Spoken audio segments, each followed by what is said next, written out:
सम्माननीय प्रधानमन्त्रीजीको आफ्नै वडामा चाहिँ केही पनि जाने भएन, किनभने त्यहाँ रुखले जिते नै क्या हो। लोकतन्त्रको हरिविजोग योभन्दा के हुन्छ? यदि फलानालाई भोट नदिने हो भने देशमा दुर्घटना हुन्छ भनेर भन्नु। यहाँका बासिन्दाले यदि स्वेच्छाले खुरुक्क भोट फलानु ठाउँमा हाल्दैनन् भने देश दुर्घटनामा जान्छ। अमरगढी जित्या छ कि छैन? अमरगढी कङ्ग्रेसले जित्या भए त ठिकै छ। कुन कुनामा लगेर राख्नुपर्ने हो मेडिकल कलेज? किन कङ्ग्रेसले जित्या छैन भने? नेपालको परराष्ट्र नीति अहिलेको यो गठबन्धन नामको कृत्रिम आर्टिफिसियल पासा फ्याँकेर ल्याएको सरकार, यो अस्थायी सरकार, म्यादी सरकार हो। यस म्यादी सरकारको निजी विषय होइन नेपालको परराष्ट्र नीति। सत्ता स्वार्थलाई केन्द्र भागमा राखेर भौगोलिक अखण्डताको बारेमा, सार्वभौम सत्ताको बारेमा, स्वाधीनताको बारेमा चुप बोल्न नसक्ने निरीह पार्टी होइन यो। यो मान्छे मारिएका, अङ्गभङ्ग भएका, अपहरण भएका, त्यही चितवनमा बोरामा हालेर घिसारिकन मान्छेको हत्या गरिएका जस्ता कुराहरू मान्छेले छलछली सम्झे। दुर्घटना भनेपछि मान्छे फेरि एकपल्ट भयातुर भए। सत्यसँग लड्दैनौँ, शक्तिसँग झुक्दैनौँ। फेरि पनि गठबन्धनको होस् कि अरूको होस्, संयुक्त होस् कि एकल होस्, कुनै पनि असत्यको शक्ति क्षणिक हो, त्यससँग हामी झुक्दैनौँ। त्यसका विरुद्ध सत्यको पक्षमा उभिएर सङ्घर्ष गर्छौँ। हुन त यो बनेकै कम्फर्टेबल भइदिनका लागि बनेको हो। त्यसकारण यो कम्फर्टेबल हुने बाटो बाहेक यसले केही समातेन। अस्ति लिमी भ्याली जाँदाखेरि मैले सरकारको इजाजत लिएर गएँ। म देशको पूर्व प्रधानमन्त्री, बहालवाला सांसद, प्रमुख प्रतिपक्षी दलको नेता, मैले आफ्नै देशभित्र पनि इजाजत लिएर, प्रशासनसँग इजाजत लिएर म लिमा जस्तो हुम्लाको दुर्गम ठाउँमा जाँदा, आफ्नै नेपालको बस्तीभित्र जाँदा मैले इजाजत लिएर जानु पर्यो। 15 दिनमा समायोजन गर्ने नीति कहाँ हो? यो त जनतालाई धोका दिएको के भने 30 गते भोट खसाइन्जेलसम्म चुप लागेर बस्ने, भोट खसाएको भोलिपल्ट मूल्य वृद्धिको डन्डाले चाहिँ हात दिने जनतालाई। र त्यो पनि फेरि 1 हप्ता नपुग्दै अर्को डन्डाले हात दिने।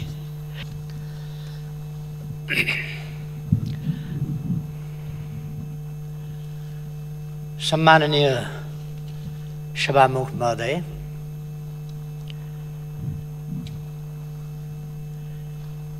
आज अलिकति मेरो स्वास्थ्यको कारणले म सभामुख महोदयसँग बसेर नै आफ्ना विचारहरू राख्ने अनुमति चाहन्छु।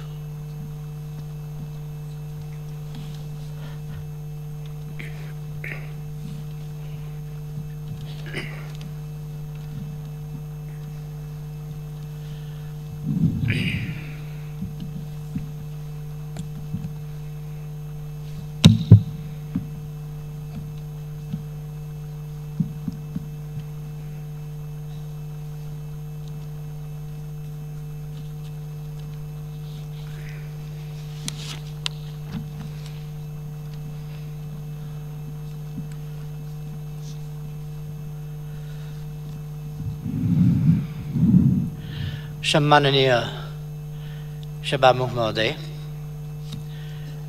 नेपाल सरकारले 2079-80 का लागि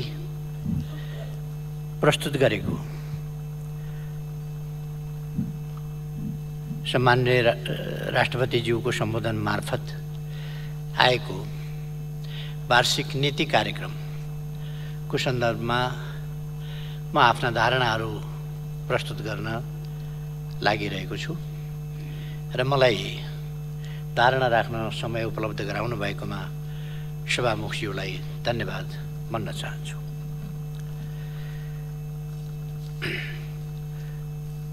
सभामुख महोदय,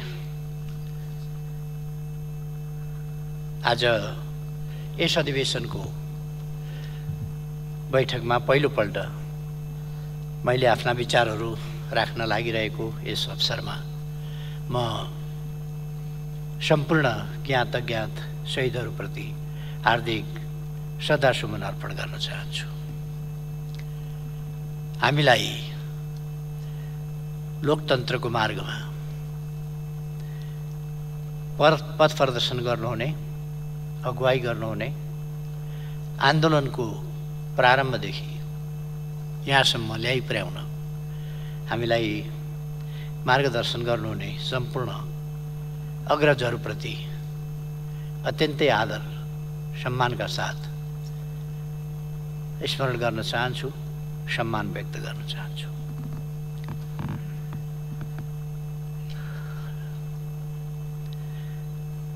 सभामुख महोदय,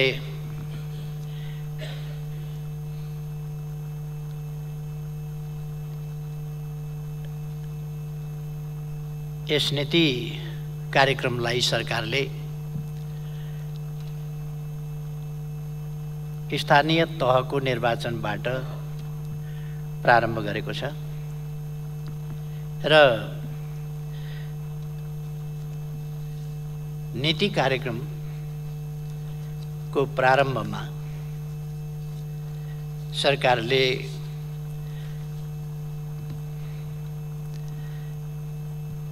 निष्पक्ष, स्वतन्त्र, शान्तिपूर्ण, स्वच्छ र भयरहित वातावरणमा सम्पन्न यस निर्वाचनले लोकतन्त्रलाई जगैदेखि बलियो बनाएको उल्लेख गरेको छ। म सबभन्दा पहिले त सभामुख महोदय, निर्वाचन वास्तवमै लोकतन्त्रको अनिवार्य, अपरिहार्य र आधारभूत अन्तर्वस्तु हो, मानक हो र निर्वाचन बिनाको लोकतान्त्रिक व्यवस्था हामी कल्पना पनि गर्न सक्दैनौँ। निर्वाचन जस्तो हुनुपर्छ र वास्तवमै निर्वाचन स्वच्छ, निष्पक्ष, धाँधलीरहित हुनुपर्छ, विश्वसनीय अथवा क्रेडिबल हुनुपर्दछ र आम जनताले भयमुक्त वातावरणमा निर्धक्क साथ मताधिकारको प्रयोग गर्न पाउनु पर्दछ। यो हाम्रो अटल विश्वास हो, सर्वोपरि मान्यता हो र हाम्रो अभ्यास हो। बडो मुस्किलले यसपल्ट स्थानीय तहको निर्वाचन अनेक सार्ने प्रयासका बावजुद, खास गरी कानुन बमोजिम भन्ने हो भने निर्वाचन भएको मितिले त्यो 5 वर्ष पुग्नभन्दा 2 महिना अगाडि नै निर्वाचन गरेर प्रतिनिधिहरू तयार राख्नुपर्दछ। जस्तो कि हामीले फागुन 20 गते राष्ट्रिय सभाका सदस्यहरूको समय समाप्त हुन्छ भने माघ 12 गते नै निर्वाचन गरेर राष्ट्रिय सभाका सदस्यहरू तयार राख्यौँ यसपल्ट पनि। त्यसै गरेर कानुनी व्यवस्था नै रहेको छ, 2 महिना अगावै निर्वाचन सम्पन्न गर्नुपर्छ। तर गठबन्धन सरकारले त्यस कुरातर्फ ध्यान दिएन मात्रै होइन, व्यवस्था गर्यो र निर्वाचन पर सार्ने, निर्वाचन तत्काल नगर्ने र आगामी चैत्रमा निर्वाचन गर्नुपर्छ भन्ने मान्यताहरू अगाडि सार्दै स्थानीय तहलाई रिक्त राख्दै जाने र गलत अभ्यास, अलोकतान्त्रिक जनप्रतिनिधिविहीनताको, रिक्तताको स्थितिमा मुलुक सञ्चालन गर्ने गलत अभ्यास थालनी गर्ने, त्यो गर्दै गयो। बडो मुस्किलले हाम्रो तीव्र दबाव, निर्वाचन आयोग लगायतका संस्थाहरूको अडान आदि कारणहरूले निर्वाचन जे होस् सम्पन्न भयो। तर निर्वाचन भयो कसरी? निर्वाचनमा रुकुममा भोट पाउनका लागि मतदाताको हत्या गरियो। मतदाता अपहरण गर्ने, हत्या गर्ने, लगेर वनमा फाल्ने खालका कामहरू भए। हुम्लामा मतदान भइसकेपछि मतगणनाको सन्दर्भमा राजनीतिक कार्यकर्ताहरू घरमा आएर बसे, खाना खाए, कुरा गर्दै थिए। त्यस्तैमा कार्यकर्ताको बाबु आँगनमा भएको माथि हमला गरियो र उनको हत्या गरियो। बचाउने प्रयासका बावजुद बचाउन सकिएन। यहाँ त्यसै गरेर ताप्लेजुङमा हत्या गरियो, प्रहरीकै गोलीबाट उदयपुरमा हत्या गरियो। विभिन्न ठाउँमा आक्रमणबाट घाइते भए, अङ्गभङ्ग भए मतदाताहरू, जो सार्वभौम सत्ता सम्पन्न छन्, जसको निर्भय वातावरणमा आफ्नो अभिमत प्रकट गरेर मतदानको माध्यमबाट आफ्नो प्रतिनिधि छान्ने अधिकार छ, त्यस्तो मतदातालाई घेर्ने, छेक्ने, थुन्ने, भयभीत बनाउने अथवा आक्रान्त बनाउने, अङ्गभङ्ग गर्ने, कुटपिट गर्ने कामहरू भए। म निर्वाचनको क्रममा शहादत प्राप्त गर्ने, लोकतन्त्रका लागि बलिदान भएका ती शहीदहरूप्रति लोकतन्त्र जपिकन निर्ममताका साथ जसरी उहाँहरूको हत्या गरियो, उहाँहरूप्रति म श्रद्धा सुमन अर्पण गर्न चाहन्छु। जो घाइतेहरू हुनुहुन्छ उहाँहरूको शीघ्र स्वास्थ्य लाभको कामना गर्न चाहन्छु। उहाँहरूको आवश्यक उपचार गराउने कर्तव्य सरकारको हो, त्यतापट्टि ध्यानाकर्षण गराउन चाहन्छु।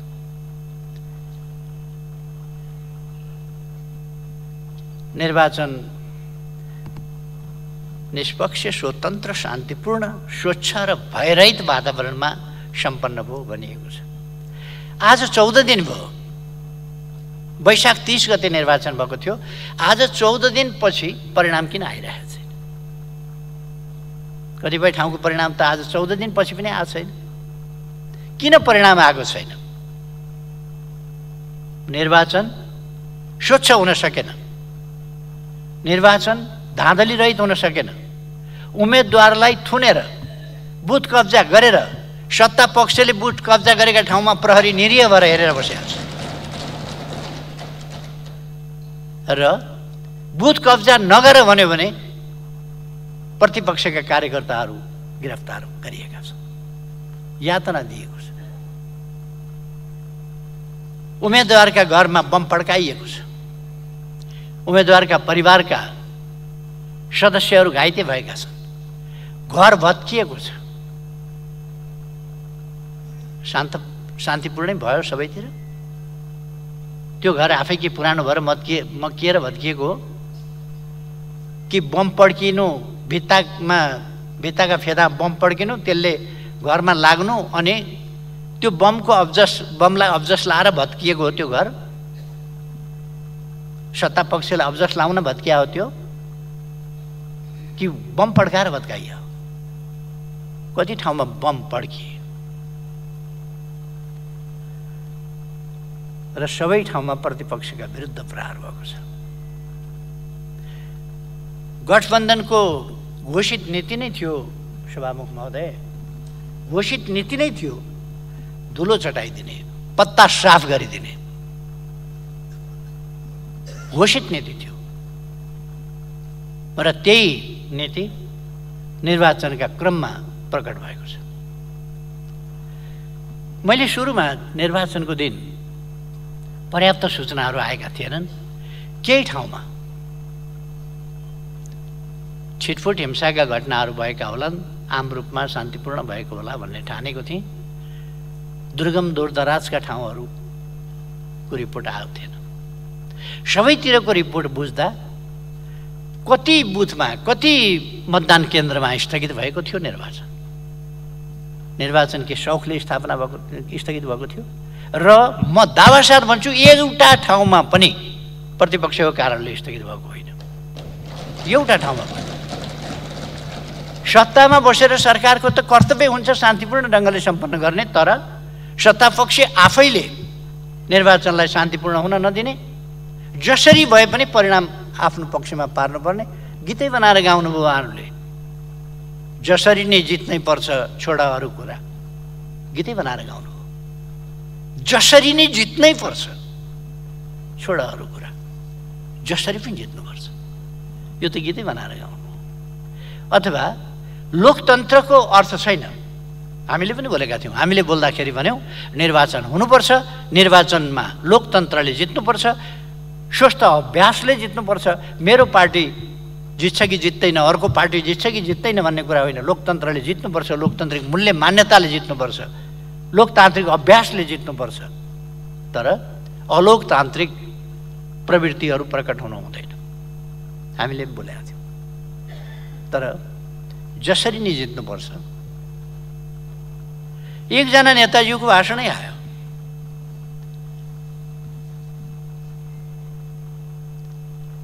हामी 64मा गर्ने नगर्ने जेसुकै गरेर कसरी हामीले जितेका थियौँ।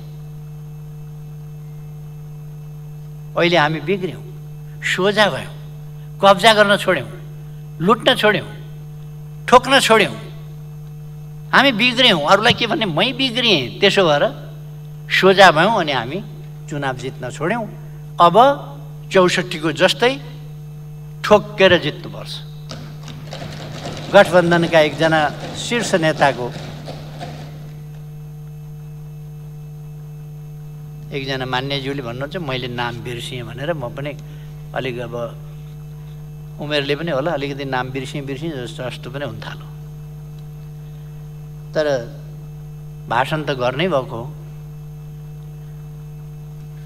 नीति नै त्यो थियो। त्यसकारण निर्वाचन पहिलो कुरा त स्वतन्त्र, निष्पक्ष, धाँधली रहित र शान्तिपूर्ण वातावरण एवं भयरहित वातावरणमा सम्पन्न हुन पर्दथ्यो। यसभन्दा अगाडि 74को निर्वाचन गराउँदा पनि मूलतः यही गठबन्धन थियो, मुख्य रूपमा यही गठबन्धन थियो। नेपाली कांग्रेस र माओवादी केन्द्र नै सरकारमा थिए। तर यति साह्रो यस्तो गद्दा,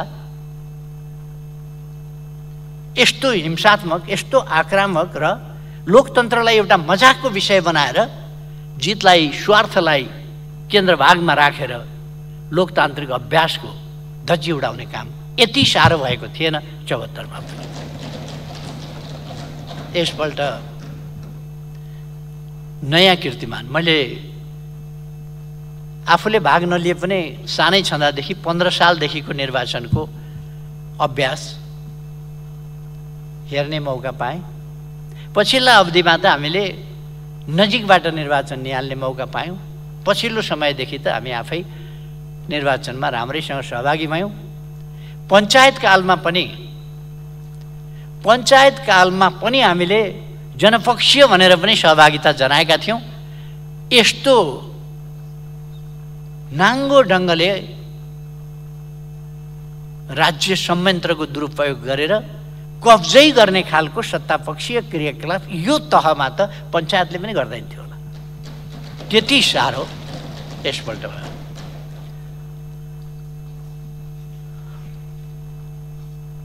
अनि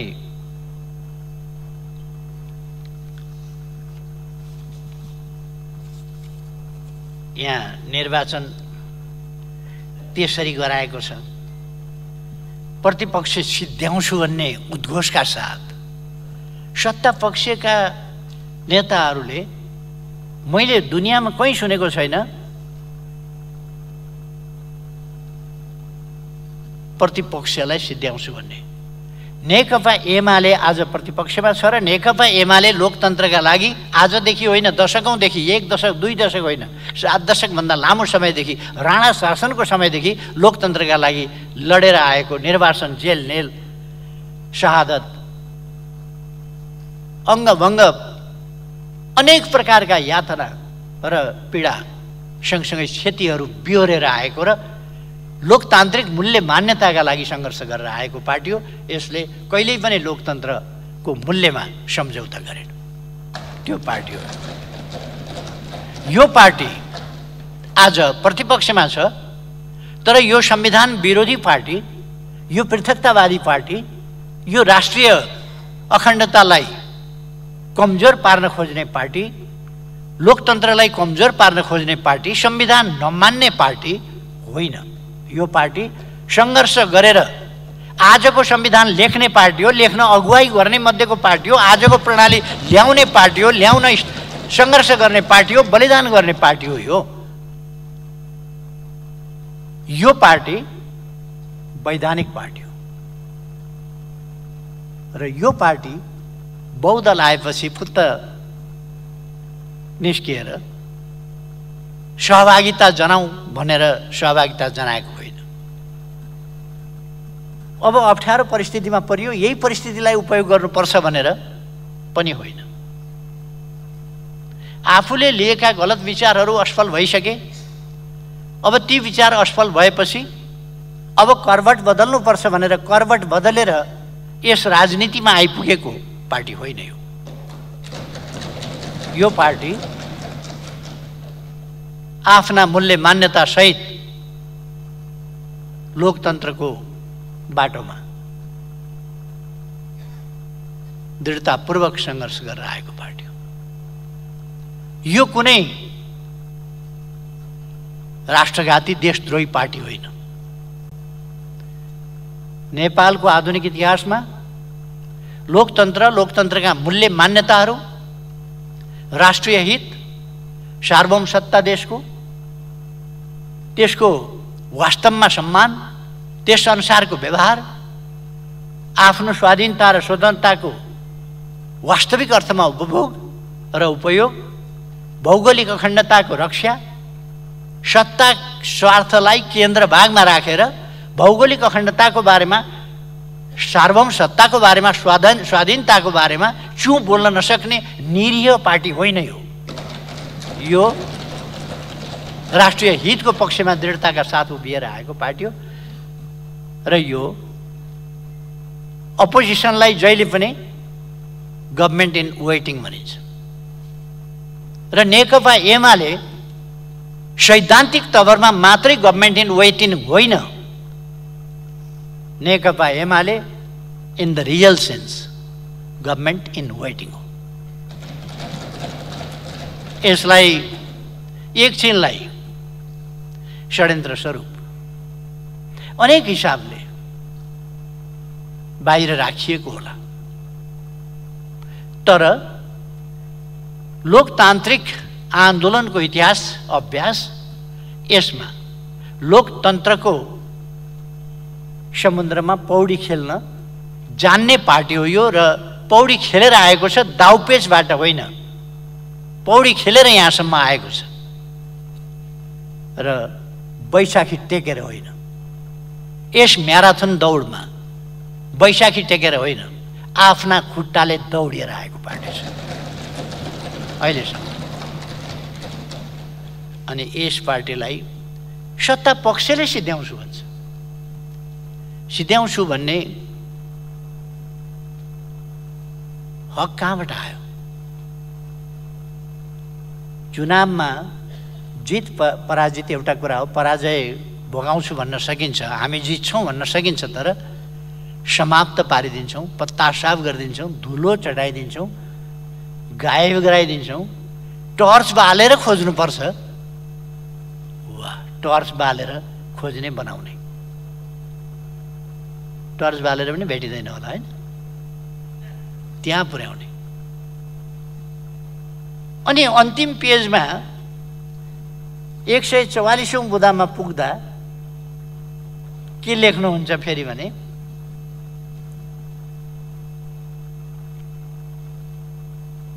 सबै नेपाली बीच आपसी सद्भाव र सहमति हुनुपर्छ।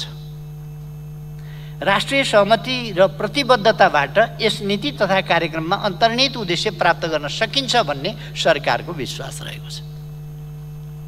सिद्ध्याउने, समाप्त पार्ने, पत्ता साफ गर्ने अनि के खोज्ने अरे भने सद्भाव र सहमति खोज्ने। बडा राम्रो बाटो निकाल्नु भएको छ सद्भाव र सहमति। अनि राष्ट्रिय सहमति र राष्ट्रिय प्रतिबद्धता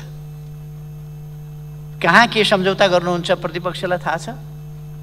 अन्तर्राष्ट्रिय सम्झौता, सन्धि जस्ता कुराहरू, सम्झौता जस्ता कुराहरू प्रतिपक्षलाई थाहा हुनु पर्दैन?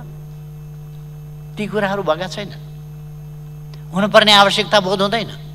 संवादहीनताको स्थितिमा राखेर पेल्ने काम गरिएको छ, सत्ताको दुरुपयोग गरिएको छ अनि राज्य संयन्त्रहरूको दुरुपयोग गरिएको छ र प्रतिपक्षका विरुद्ध तिनको गलत ढङ्गले प्रयोग गरिएको छ। निर्वाचनका बेला हाम्रा उम्मेदवारलाई थुनामा राखेर निर्वाचन गराइन्छ। सत्ता पक्षीय उम्मेदवार र नेताहरू, मन्त्रीहरू जान्छन् र बुथमा हाम्रा कार्यकर्ता नेताहरूमाथि हातपात गर्छन्, पिट्छन्। मुद्दा उजुर केही लाग्दैन, केही पनि हुँदैन त्यस्तोमा। र नेकपा एमालेका कार्यकर्ताहरू देख्नै हुँदैन, त्यहाँ मुद्दा लगाउनेदेखि लिएर अनेक खालका कुराहरू सुरु हुन्छ। अनि भन्नुहुन्छ राष्ट्रिय सहमति र प्रतिबद्धताबाट,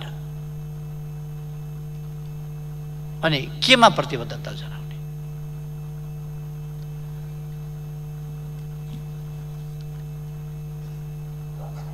यो शब्दको एउटा खेल।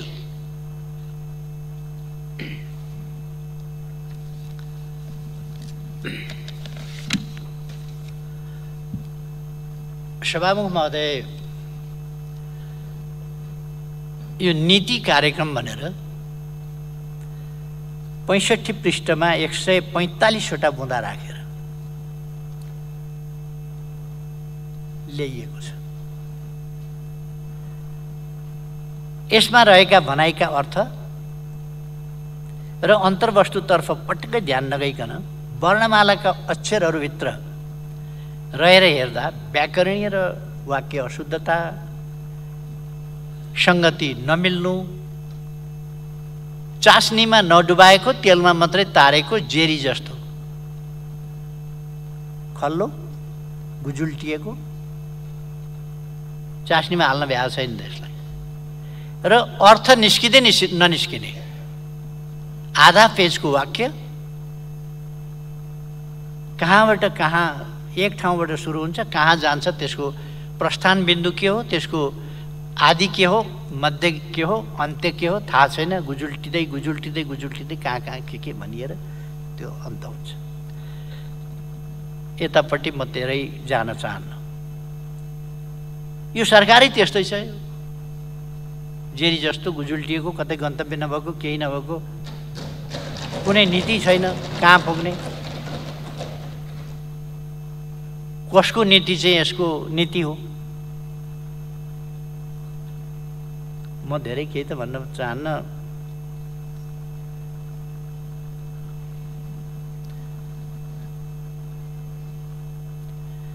बुँदा नम्बर 110, 131, 132, 161 यसका नमुनाहरू नि हो।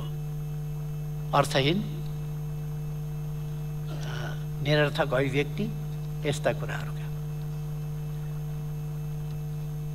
एउटै बुँदामा पनि भनाइहरू बाजिया छन्। बुँदा बुँदा बीचमा अन्तर्विरोधहरू छ। यस्तो हुनु त यसको विशेषतै छ। यो गठबन्धनका सबै पार्टीले अलग अलग ठाउँमा ल्याएर जोडेर लेखेर अनि ल्याएर जोडेको हो कि जस्तो पनि लाग्छ।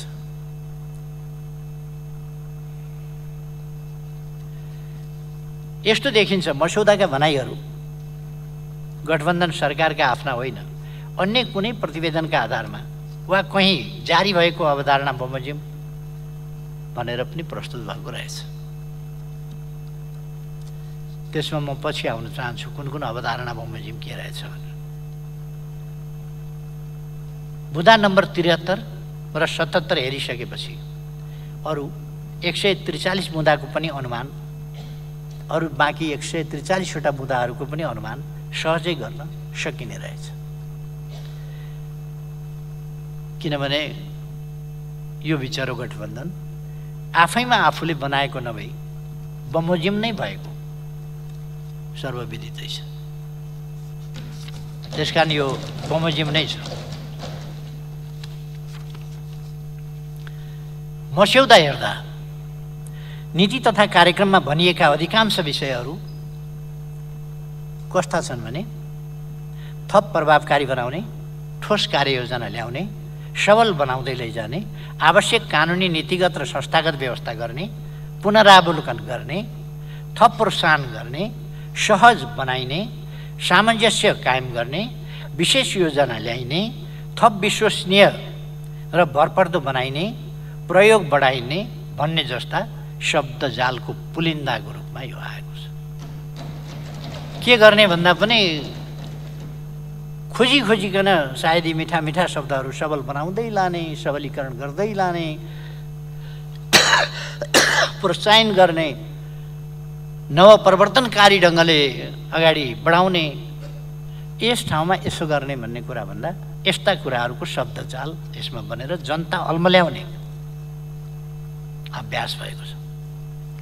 के कार्य गर्ने, कुन उद्देश्यका साथ गर्ने, कसरी गर्ने, कति समयभित्र गरिसक्ने, के प्रतिफल र नतिजाको प्राप्त अपेक्षा गरिया छ, के प्राप्त गर्ने, कति समयभित्र गरिसक्ने, देश र जनतालाई के फाइदा पुग्छ, के फाइदा पुर्याउने, कुन समस्या समाधान हुन्छ, त्यसबाट कुन अवसरको सदुपयोग हुन्छ, तत्काल, मध्यकाल र दीर्घकालमा त्यसको के असर हुन्छ, नीति कार्यक्रम बनाउँदा यता कुनै मतलब र बुझाइ भएको देखिँदैन। यस्तो केही पनि छैन यो नीति कार्यक्रम। विज्ञहरूको संयन्त्र निर्माण गर्ने, मन्त्रालय, निकाय, संस्था र जिल्लाहरू पुनरावलोकन गर्ने, पुनर्संरचना गर्ने, खारेज गर्ने भनेर राज्यको कोर सिस्टमप्रतिको अविश्वास र राज्य संयन्त्रलाई अनिश्चयको सङ्केत दिने स्पष्ट भनाइहरू यसमा जताततै देखिन्छ। यसको अलिकति सविस्तार यो मैले के तर्फ सङ्केत गरेको भन्ने पछि म व्याख्या गर्नेछु थोरै। बुँदा नम्बर 136 ले त ढुक्कसँग भ्रष्टाचारलाई प्रवर्धन गर्ने घोषणा नै गरेको छ। भ्रष्टाचारलाई प्रवर्धन गर्ने बुँदा नम्बर 136 ले प्रवर्धनात्मक उपाय अवलम्बन गरेर भ्रष्टाचार अगाडि बढाइने होला। प्रवर्धन गर्ने भनेको त बढाउने, वृद्धि गर्ने हो नेपाली भाषामा, शब्दकोशमा। प्रवर्धन गरिने, प्रवर्धनात्मक उपाय गरिने भन्ने स्पष्ट लेख्नु पनि भएको छ, छाप्नु पनि भएको छ, वितरण पनि गर्नुभएको छ, वाचन पनि गर्नुभएको छ। भन्न मन त थिएन। अब सम्माननीय प्रधानमन्त्रीजीले राष्ट्रपतिज्यूको सम्बोधन मार्फत आएको नीति कार्यक्रममा छलफल गरौँ भनेर प्रस्ताव गर्नुभएको हुनाले भन्नै पर्यो, नत्र भने मलाई भनिरहन मन थिएन क्या। यसै बुँदालाई आत्मसात गर्दै अरू धेरै बुँदाहरूले भ्रष्टाचारलाई मार्ग प्रशस्त गर्ने सङ्केत दिएका छन्। त्यसमा म पछि जान चाहन्छु। यस्तो वाक्य संरचना रहेको प्रस्तुत मस्यौदालाई वास्तवमा भन्यो भने नेपालीमा एउटा अर्थ न वर्थ गोविन्द गाई भन्छ। गोविन्द गोविन्द गोविन्द भन्यो, त्यो अर्थ चाहिँ के हो भन्ने थाहा छैन। अर्थ नबुझिकन गोविन्द भने जस्तो अघि मैले भनेका जस्ता राम्रा शब्दहरू खोजी खोजी गोविन्द गोविन्द गोविन्द गोविन्द राखेको छ, तर गोविन्दको अर्थ चाहिँ छैन।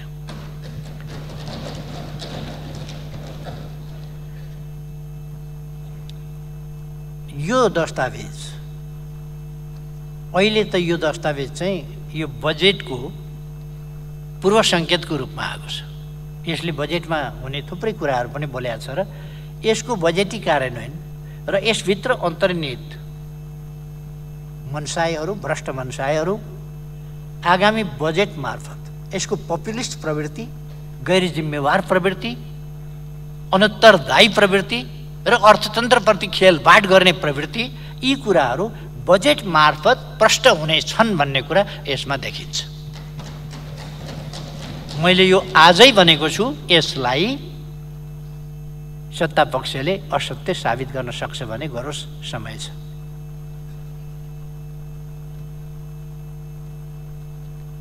त्यसको त्यति बेरै चिरफार गरौँ न। अहिले म डिटेलमा जान चाहन्न। मैले त्यति भने कि यो पपुलिस्ट, गैर जिम्मेवार, अर्थतन्त्रप्रति अत्यन्त गैर जिम्मेवार, अनुत्तरदायी पन चाहिँ यसमा देखिन्छ। यो दस्तावेज नीति कार्यक्रमका नाममा आएको दस्तावेज देशमा स्थिरता र स्थायित्व हुन नदिने अस्थिरताका संवाहक शक्तिबाट अस्थिरताको चाहनाका साथ बनाइएको गठबन्धन सरकारको अस्थिरताकै घोषणापत्र हो। यसले अरू कुरा होइन, अस्थिरताकै घोषणापत्रको रूपमा यो प्रस्तुत भएको छ।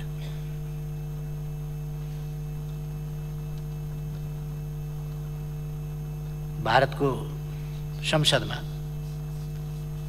अटल बिहारी वाजपेयीजीमाथि अविश्वासको प्रस्ताव राखेका बेला त्यहाँका एकजना सांसदले संसदमा बोल्नुभएको कुरा मलाई यसो सम्झना आयो। अटल बिहारी वाजपेयीजीलाई अविश्वास राखेर हटाउँदै गर्दा ती सांसदले भन्नुभएको थियो, भगवान राम जो अयोध्याको राज प्राप्त गर्ने वैधानिक हकदार थिए, तर उनलाई 14 वर्ष वनवास पठाइयो। युद्ध गरेर होइन, लडाईँ गरेर होइन, एउटी मन्थराले षड्यन्त्र गरेर षड्यन्त्र स्वरूप रामलाई 14 वर्ष वनवास पठाइयो। युधिष्ठिर, यो त्रेतायुगको कुरा भयो। युधिष्ठिर द्वापर युगमा हस्तिनापुरको राजको उत्तराधिकारी थिए, वैधानिक उत्तराधिकारी थिए। उनले पाउनु पर्दथ्यो तत्कालीन न्यायको हिसाबले। तर त्यहाँ शकुनी नामको एउटा पात्र थियो जसले षड्यन्त्र स्वरूप 12 वर्ष वनवास र 1 वर्ष गुप्तवासको सजाय पाण्डवहरूलाई दिलाए। हकदार उनीहरू थिए, तागत उनीहरूसँग, बल उनीहरूसँग, भीम उनीहरूसँग, अर्जुन उनीहरूसँग, गाण्डीव उनीहरूसँग, कृष्ण उनीहरूसँग, सबै चिज हुँदाहुँदै पनि उनीहरू षड्यन्त्रको कारणले, शकुनीको एउटा षड्यन्त्रले वनवास गए, गुप्तवास गए। एउटी मन्थराको षड्यन्त्रको कारणले राम जस्ता बलवान शक्तिशाली कसैले पराजित गर्न सक्दैन थियो, तर 14 वर्ष वनवास जानु पर्यो भने यहाँ त यति धेरै मन्थरा र यति धेरै शकुनीहरू षड्यन्त्रमा रत छन् अनि वनवास न्यायिक अधिकार पनि अटल बिहारीबाट खोज्नु कुन ठुलो कुरा भयो। यति धेरै मन्थरा र शकुनीहरू षड्यन्त्ररत छन् भनेर एकजना माननीयले भारतीय संसदमा बोल्नुभएको कुरा मैले स्मरण मात्रै गरेको, नेपालमा कस्तो ठ्याम्मै जस्ताको तस्तै लागू भएको देख्दाखेरि अचम्म लाग्छ। यति धेरै मन्थरा, यति धेरै शकुनीहरू षड्यन्त्ररत छन्। अनुचित ढङ्गले पासै फालेर जितेर ल्याएको सरकार होइन र यो गठबन्धन, पासै फालेको त हो नि। अब त्यस्तो सरकारले ल्याएको नीति कार्यक्रम कस्तो हुन्छ भन्दा त्यसैको प्रतिबिम्ब जस्तो छ।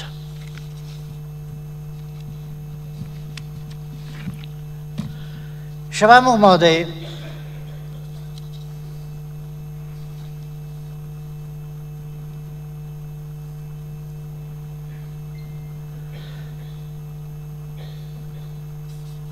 मैले अघि नै भने कस्तो अवस्थामा हामीले धेरै मेहनत गरेर निर्वाचन सम्पन्न गर्न परेको थियो र सफल भएका छौँ।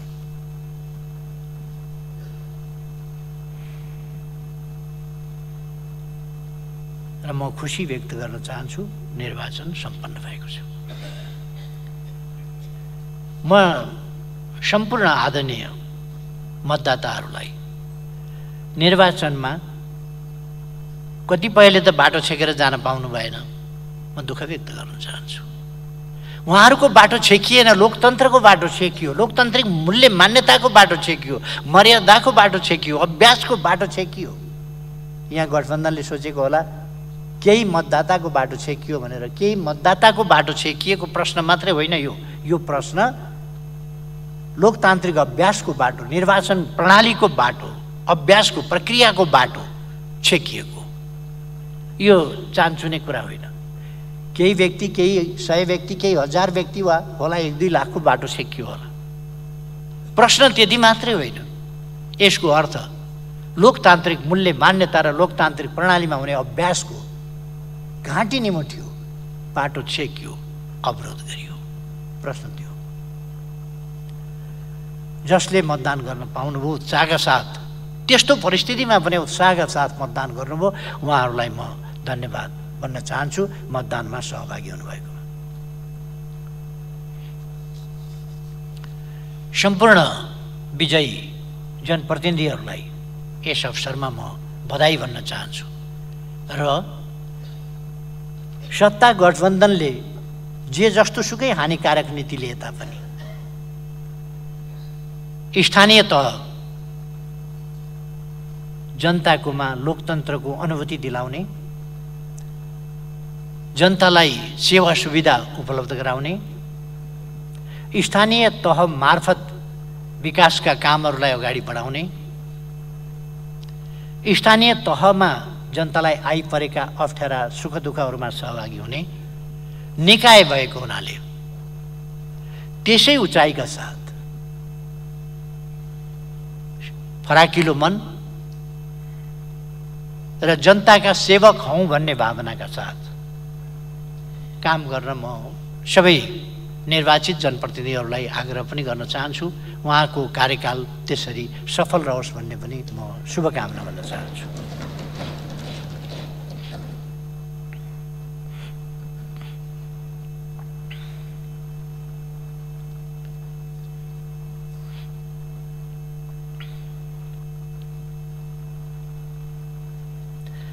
मैले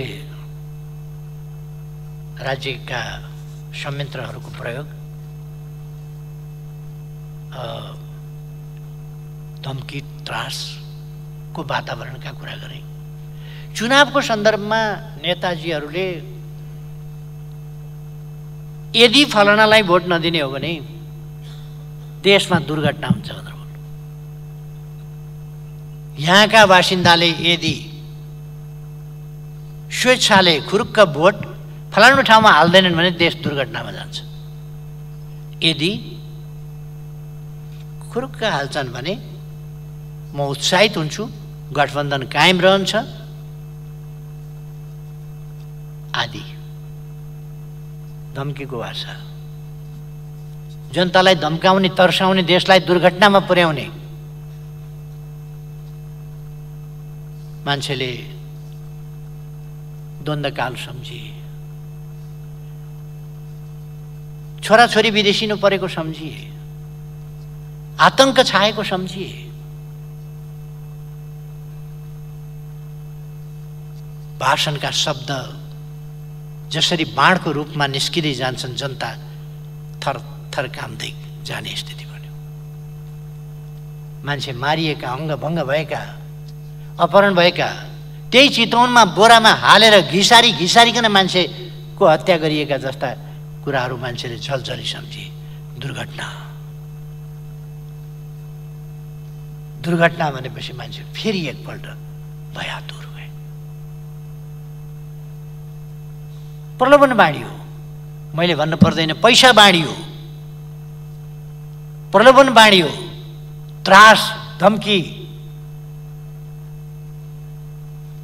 कतिपय ठाउँमा रुखमा भोट नहाल्नेलाई बजेट पठाइँदैन।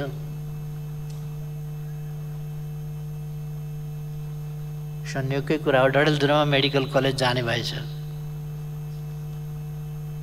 कुन पालिकामा कांग्रेसले जित्या छ त्यसमा जाने होला, कहाँनिर जाने हो धन। अमरगढी जित्या छ कि छैन? अमरगढी कांग्रेसले जित्या भए त ठिकै छ। कुन कुनामा लगेर राख्नु पर्ने हो मेडिकल कलेज? किन कांग्रेसले जित्या छैन भने? सम्माननीय प्रधानमन्त्रीजीको आफ्नै वडामा चाहिँ केही पनि जाने भएन, किनभने त्यहाँ रुखले जितेनै क्या हो।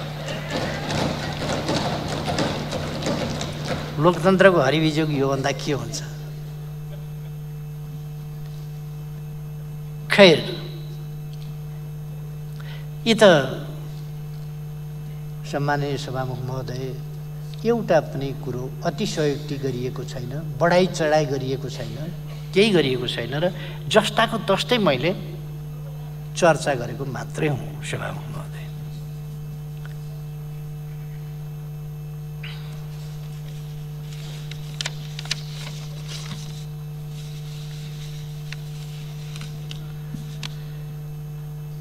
राजनीतिक दलका कार्यकर्ताहरूलाई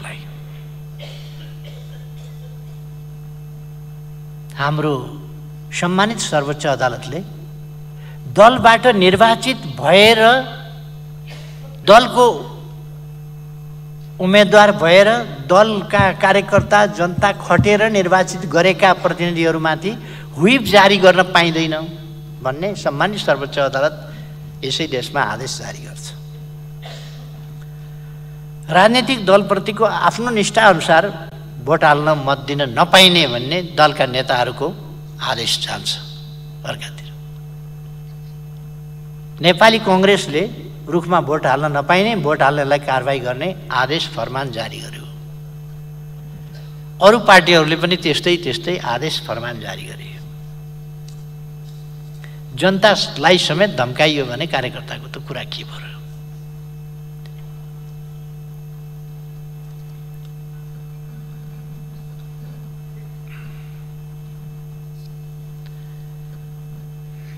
कांग्रेसको नेतृत्वबाटै कस्तो आयो भने ए कांग्रेसी जन हो, मैले तोकेको अर्कै पार्टीका उम्मेदवारलाई मत दिनु नदिए पार्टीबाट निष्कासन गर्छु, कारबाही गर्छु।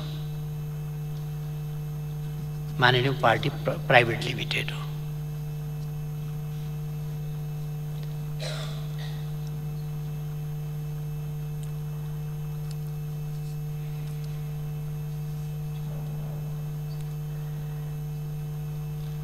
सत्ता पक्षका कार्यकर्ताहरूबाट विपक्षीलाई,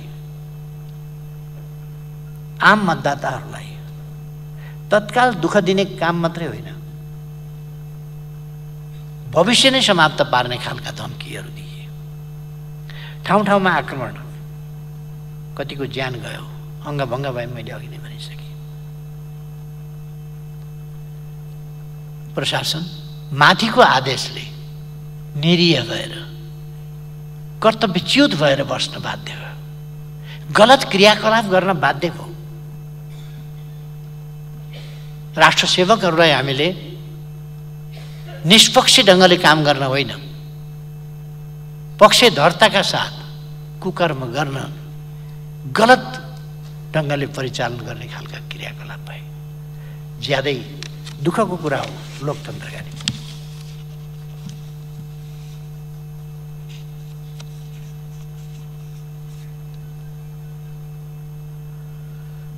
गठबन्धनलाई भोट नदिए, बजेट नदिने, रोजगारी नदिने, राज्यका तर्फबाट उपलब्ध हुने कुनै सेवा सुविधा र अवसर नदिने,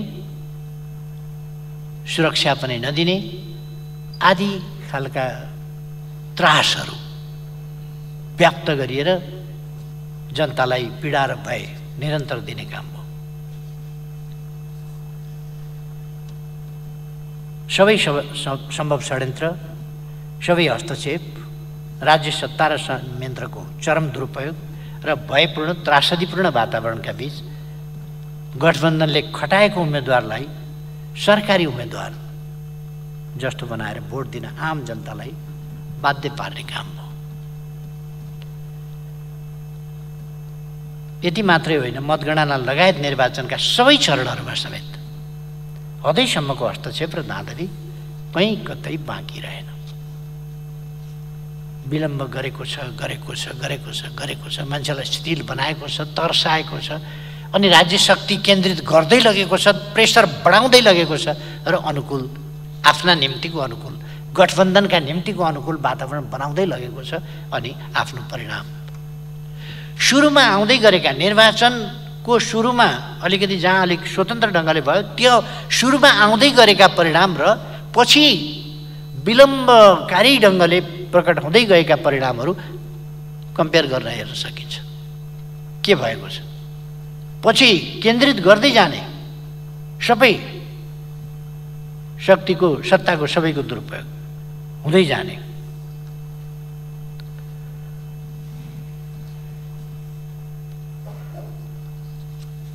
न आफूले भनेका उम्मेदवारलाई मतदान गर्न पाइयो, न स्वच्छ ढङ्गले मतदान स्थलमा जान पाइयो। मतदाताको मत अर्कैले खसाउने स्थिति बन्यो। जितेकोमा गर्व गरिराख्नै भएको छ होला, धेरै फुरफुर देखिन्छ।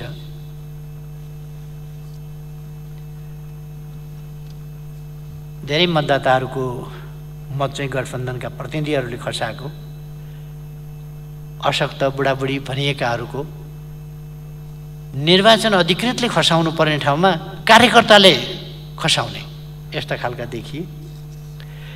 संक्षिप्तमा भन्दा निर्वाचन जस्तो हुनु पर्थ्यो त्यस्तो भएन र निर्वाचन भयो। एउटा खुसीको कुरा हो, लोकतान्त्रिक अभ्यासले एउटा अभ्यासले जित्यो, तर जस्तो निर्वाचन हुनु पर्थ्यो त्यस्तो भएन। परिणाम त्यसरी प्रकट हुन पाएन, किनभने जनताले त्यसरी परिणाम प्रकट गर्न पाएन।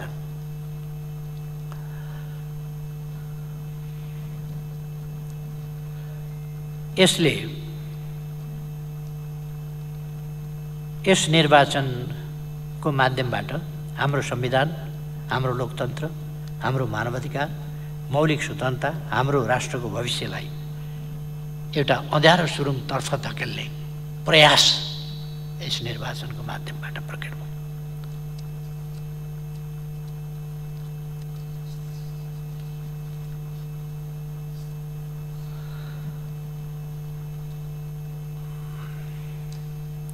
यस सम्बन्धमा म अहिले यति धेरै पनि नभनौँ। अब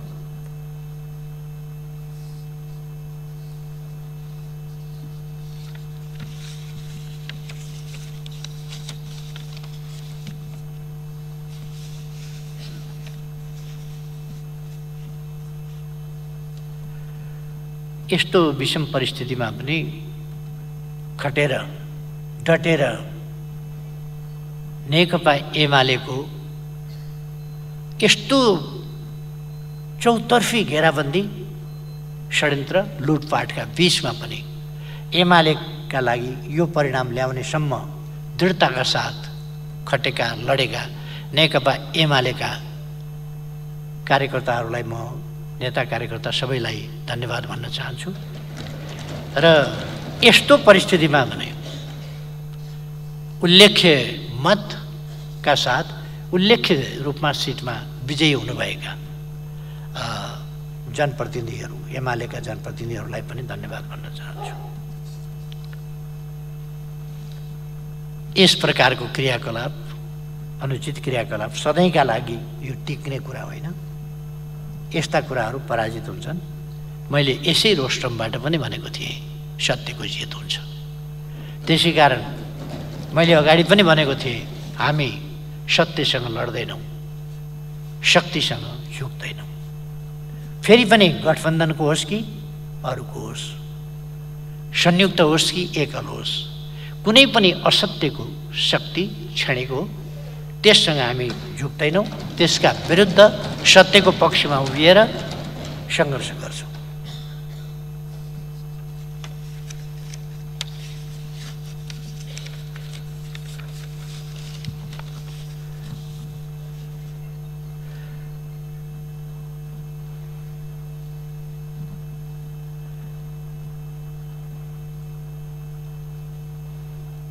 निर्वाचनका क्रममा आफ्नो कर्तव्यबाट पर हटेर अपराध कर्ममा संलग्न व्यक्तिहरूमाथि कारबाही हुनुपर्छ।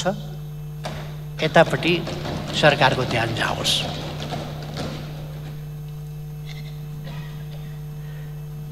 अब अलिकति म यो असन्तुलित र छद्म परराष्ट्र नीतिको सम्बन्धमा, जसले राष्ट्रिय हितमा गम्भीर आघात पुर्याएको छ, त्यसको सन्दर्भमा सभामुख महोदय यो गठबन्धनले यस नीति कार्यक्रममा ल्याएको र त्यसभन्दा आसपासमा देखा परेका क्रियाकलापको थोरै चर्चा संक्षिप्तमा गर्न चाहन्छु। वैदेशिक मामिला सञ्चालनमा सरकारको नीति र प्रस्तुतिकरणका बारेमा त मैले केही बोल्नु पर्ला जस्तो नै लाग्दैन। सिङ्गो सदन र आम जनसमुदायले देख्नै भएको छ, महसुस गर्नै भएको छ। विदेश नीतिको सवालमा यो गठबन्धन क्रसरोडमा छ। जे सुविधा हुन्छ त्यही गर्ने यसको नीति हो। नेपालको अखण्डता र नेपालीको स्वाभिमानका लागि यो दुर्भाग्यपूर्ण छ।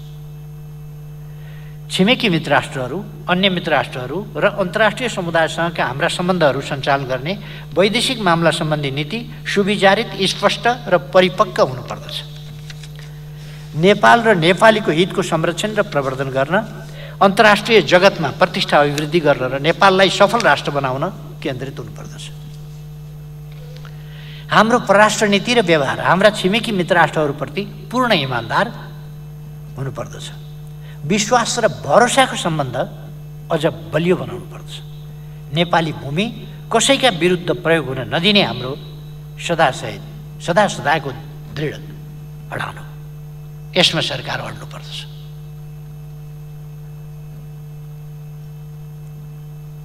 हाम्रो परराष्ट्र नीति पारस्परिक लाभ र सम्मानमा आधारित हुनुपर्दछ। स्वतन्त्र, तटस्थ, असंलग्न र निष्पक्ष हुनुपर्दछ।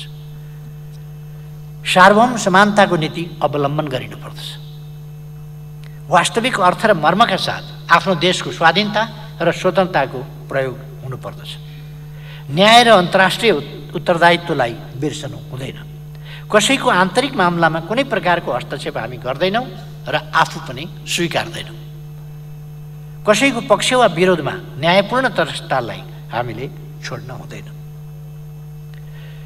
यस गठबन्धनले वैदेशिक मामिला सञ्चालन गर्दा सिङ्गो राष्ट्रको प्रतिनिधित्व गर्न सकेको छैन। राष्ट्रको अखण्डता र स्वाधीनताको संरक्षण गर्ने आँट अहिलेको गठबन्धन सरकारसँग छैन। यसको अलिकति तपसिलमा म पछि व्याख्यामा जान्छु। राष्ट्रको अखण्डता र स्वाधीनताको संरक्षण गर्ने आँट यसमा छैन। यसले त केवल गठबन्धनको प्रतिनिधित्व गरेका छ र गठबन्धनको सत्ता स्वार्थ र गठबन्धनको संरक्षणको मात्रै यसलाई ध्यान छ। राष्ट्र, राष्ट्रियता, भौगोलिक अखण्डता कुनै कुरामा यसको ध्यान छैन।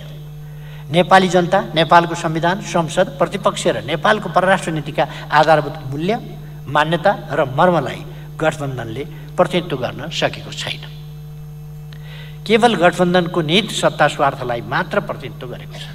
चरम अपरिपक्वता र उत्ताउलोपनाबाट ग्रसित यस गठबन्धनले राष्ट्रिय स्वार्थमाथि खेलवाड गर्दै हाम्रो परराष्ट्र नीतिलाई कमजोर र सङ्कटापन्न बनाउँदै गएको स्पष्ट देखिसकेको छ। छिमेकी मित्र राष्ट्रहरूको संवेदनशीलता र मर्म माथि गैर जिम्मेवार र पक्षधरताको नीति यस गठबन्धनले लिएको छ। छिमेकी मित्र राष्ट्रहरू र अन्तर्राष्ट्रिय समुदायसँग सम्बन्धहरू सञ्चालन गर्दा हाम्रो देशका तर्फबाट पुरा गर्नुपर्ने संवैधानिक कानुनी प्रक्रियाहरू निर्माण गर्नुपर्ने राष्ट्रिय सहमति र समझदारीप्रति यो गठबन्धन सरकारले पूर्ण व्यवस्था गरेको छ। गम्भीर राष्ट्रिय महत्त्वका विषयहरू, परराष्ट्र मामिला जस्ता कुरा, सन्धि सम्झौता गर्दा जस्ता कुरा, राष्ट्रिय साधन स्रोतको प्रयोग जस्ता विषयहरूमा राष्ट्रिय सहमति बनाउनु पर्ने, त्यसका निम्ति संवाद गर्नुपर्ने, परराष्ट्रविदहरूसँग र प्रतिपक्षसँग पनि संवाद गर्नुपर्ने र सिङ्गै राष्ट्रको एउटा आवाज गर्नुपर्नेमा यो त्यतापट्टि होइन, उल्टो बाटो हिँडेर, हुन त यो बनेकै कम्फर्टेबल भइदिनका लागि बनेको हो। त्यसकारण यो कम्फर्टेबल हुने बाटो बाहेक यसले केही समातेन।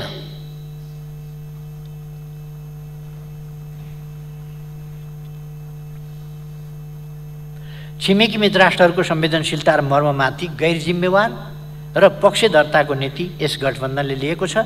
छिमेकी मित्र राष्ट्रहरू र अन्तर्राष्ट्रिय समुदायसँग सम्बन्ध सञ्चालन गर्दा हाम्रो देशका तर्फबाट पुरा गर्नुपर्ने संवैधानिक कानुनी प्रक्रियाहरू निर्माण गर्नुपर्ने राष्ट्रिय सहमति र समझदारीप्रति यो गठबन्धन सरकारले पूर्ण व्यवस्था गरेको छ। छिमेकी मित्र राष्ट्रहरूको न्यायोचित संवेदनशीलतातर्फ पूर्ण उदासीन रहेको छ। द्विपक्षीय, क्षेत्रीय र बहुपक्षीय मञ्चहरूमा क्षमता प्रदर्शन गर्न सकेको छैन, बरु हुर्मत लिने काम भएको छ। म अरू धेरै भन्न चाहन्न। हुर्मत लिने काम भएको छ नेपालको इज्जतको। द्विपक्षीय क्षेत्रीय र बहुपक्षीय मञ्चहरूमा क्षमता प्रदर्शन गर्न नसकेको मात्रै होइन, कमजोर बनाउँदै गएको छ।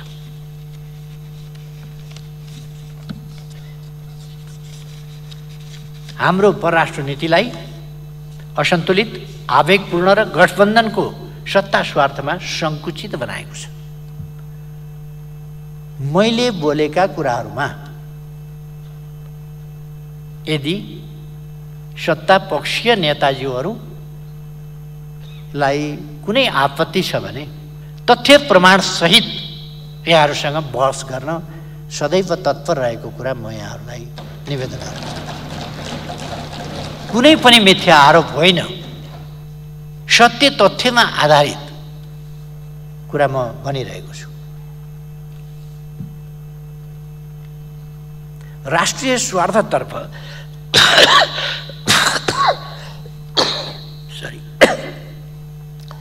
राष्ट्रिय स्वार्थतर्फ यस गठबन्धनलाई कुनै मतलब छैन। सुरुका हाम्रा कमजोरीले पछि छिमेकी मित्र राष्ट्रहरू र विश्व समुदायसँगको सम्बन्धमा असमझदारी बढ्न सक्छ, त्यता पनि यसको एका छैन। नेपाली कङ्ग्रेस जहिले जहिले सरकारमा पुग्छ, प्राकृतिक स्रोत साधनको उपयोग सम्बन्धी आयोजनाहरूमा स्वेच्छाचारी ढङ्गले राष्ट्र र जनतालाई बिर्सेर आफूलाई सर्वेसर्वा ठानेर एकतर्फी निर्णयमा जान खोज्छ। यो इतिहास हो। बुढी गण्डकीको विषय, अरुण चौथोको विषयमा सिङ्गो राष्ट्र, राज्य संयन्त्र, सम्मानित संसद र प्रतिपक्ष बेखबर छ। यति मात्र होइन, विदेशी कूटनीतिज्ञहरू, मन्त्रीहरू, प्रतिनिधिहरूको भ्रमणलाई न्यूनतम कूटनीतिक मर्यादा र अन्तर्राष्ट्रिय मान्यता अनुकूल बनाउन यो सरकार सक्दैन, चाहँदैन, लाचार छ। यो लाचार छाया भयो। यो सरकार निरीह स्कटिङ दिएर एउटा सहायक मन्त्री आउँदा गुम्बामा कहाँ अनि कस्तो छिमेक सम्बन्धप्रतिको हाम्रो इमान्दारिता हुन्छ कि हुँदैन? अनि हाम्रो संविधानले भनेको तटस्थता, हाम्रो संविधानले भनेको आफ्नो राष्ट्रिय स्वतन्त्रता र स्वतन्त्र परराष्ट्र नीति, आन्तरिक नीति तय गर्ने हाम्रो क्षमता, कुनै पनि राष्ट्रका कहाँ जाने, कहाँ जान नदिने, कहाँ घुम्न नजाने। अस्ति लिमी भ्याली जाँदाखेरि मैले सरकारको इजाजत लिएर गएँ। म देशको पूर्व प्रधानमन्त्री, बहालवाला सांसद, प्रमुख प्रतिपक्ष दलको नेता, मैले आफ्नै देशभित्र पनि इजाजत लिएर, प्रशासनसँग इजाजत लिएर म लिमा जस्तो हुम्लाको दुर्गम ठाउँमा जाँदा, आफ्नै नेपालको बस्तीभित्र जाँदा मैले इजाजत लिएर जानु पर्यो। अनि विदेशी मन्त्री आएर इजाजत लिनुपर्छ कि पर्दैन? इजाजत लिनुपर्छ भने किन इजाजत दिनुभयो? कसरी इजाजत दिनुभयो?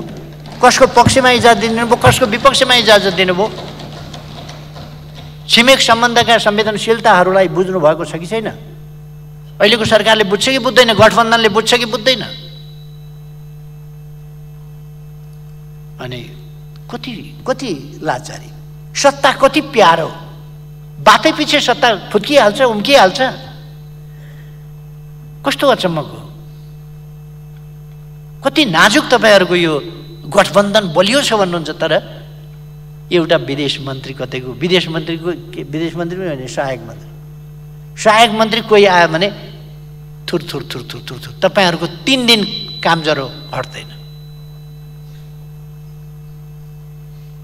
अनि कसरी आफ्नो स्वाधीनताको तपाईँहरू रक्षा गर्नुहुन्छ?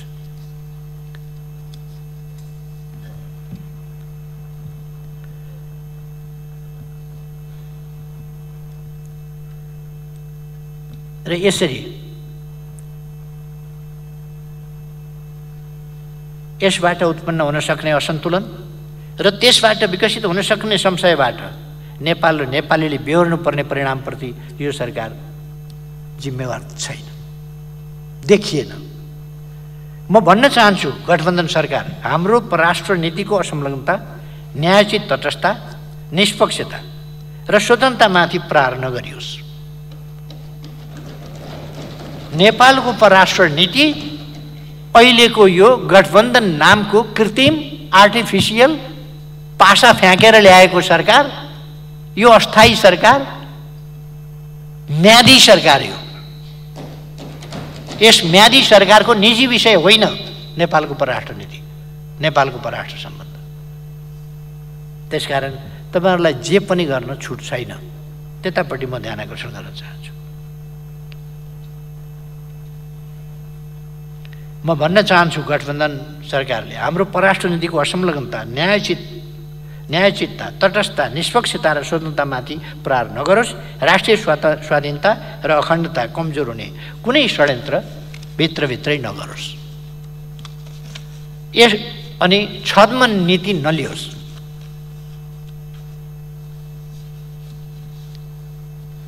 एकातिर हामी एक चीन नीतिमा नेपाल छ भन्छौँ। सम्माननीय प्रधानमन्त्रीज्यू, मैले उठाएका प्रश्नहरूको यहाँको जवाफ आउनुपर्छ। नेपाल एक चीन नीतिमा छ कि छैन? नेपाल हाम्रा छिमेकीहरूसँग छद्म मुखले एउटा कुरो व्यवहारमा अर्को कुरो होइन, वास्तविक अर्थमा ट्रान्सपरेन्ट ढङ्गले सन्तुलित, एकअर्कामा नखेल्ने, एउटा कार्ड अर्काको विरुद्ध प्रयोग नगर्ने र आफ्नो भूमि प्रयोग गर्न नदिने यस नीतिमा अडिग छ कि छैन?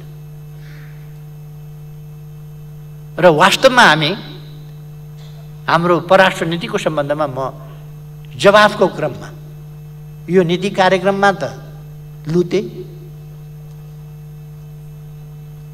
कस्तो कहाँसम्म सीमा छ भन्ने पनि थाहा छैन, के हो विषय, के हो कुरो, के हो समस्या, के हो पनि थाहा छैन,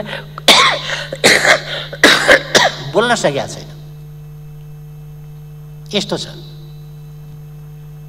कमसेकम सम्माननीय प्रधानमन्त्रीज्यूबाट जवाफमा यो स्पष्टता साथ आओस् र यस गरिमामय सदनलाई स्पष्ट शब्दमा जवाफ चाहियो। सभामुख महोदय, काङ्ग्रेसको शासन, सशस्त्र द्वन्द्व, भूकम्प र नाकाबन्दीबाट आक्रान्त अर्थव्यवस्थालाई नेकपा एमालेका सरकारका नीतिहरूले केही उत्साहजनक उपलब्धिसहित सबलीकृत गर्दै थिए। अहिले यो गठबन्धनी सरकारले अर्थतन्त्रलाई तहस नहस बनाएको छ, यो दुनियाँलाई थाहा छ। मूल्य वृद्धि अकासिएको छ, बेरोजगारी बढेको छ, व्यापार घाटा चुलिएको छ, वैदेशिक मुद्राको सञ्चिति अर्थतन्त्रलाई धरापमा पार्ने, औषधि तथा स्वास्थ्य उपकरण, खाद्यान्न, निर्माण सामग्री, शैक्षिक सामग्री लगायतका अत्यावश्यक सामग्रीहरूको आयातमा गम्भीर प्रतिकूल असर पर्ने गरी कम भएको छ। यस गठबन्धनी सरकारले अर्थतन्त्रलाई सङ्कटापन्न बनाएको छ। अर्थतन्त्र सञ्चालनका सम्बन्धमा गठबन्धन सरकारको अराजक व्यवहारको कारणले मौद्रिक तरलताको समस्याले गम्भीर रूप लिएको छ। लगानीको क्षेत्र समस्याग्रस्त भएको छ। बचतको स्थिति यस्तो छ कि विकास निर्माणका कामको ठेक्का लिएका ठेकेदारहरूले काम सम्पन्न गरेर भुक्तानी माग्न आउँदा भुक्तानी दिन सक्ने अवस्था छैन। राष्ट्रिय बचत र वैदेशिक मुद्राको सञ्चितिको गलत, असन्तुलित र गैर जिम्मेवार प्रयोग गर्नुका साथै वैदेशिक ऋणको अपचलन गरेर अर्थतन्त्रमा अहिले देखिएको लाज ढाक्ने प्रयास गरेको छ। यो गठबन्धनी सरकारले अर्थतन्त्रका समस्या सम्बोधन गर्नका लागि कुनै ठोस नीति कार्यक्रम देखेको छैन र मुलुकलाई गम्भीर आर्थिक सङ्कट हुँदै असफलतातर्फ धकेल्दैछ।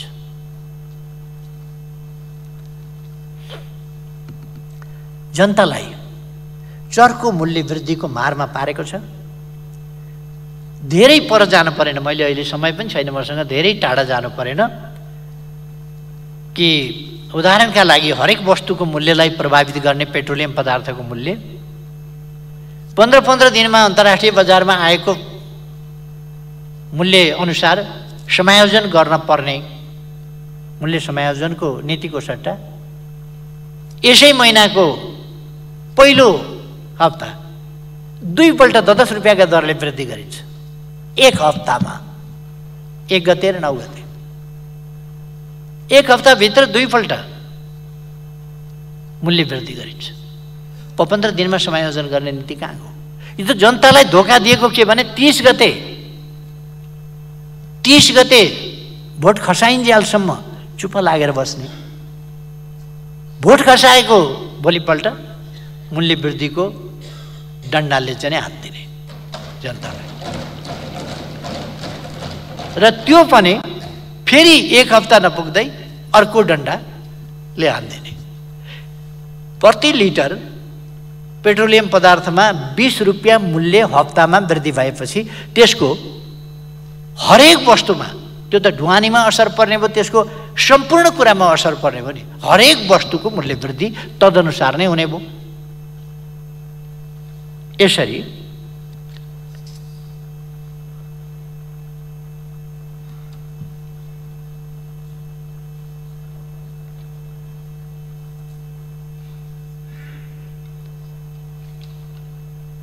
यो मूल्य वृद्धिको प्रवृत्ति चाहिँ अभूतपूर्व रहेको छ।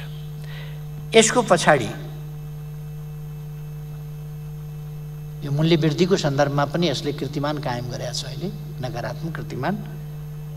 यसको कारणको पछाडि पनि म पछि आउनेछु।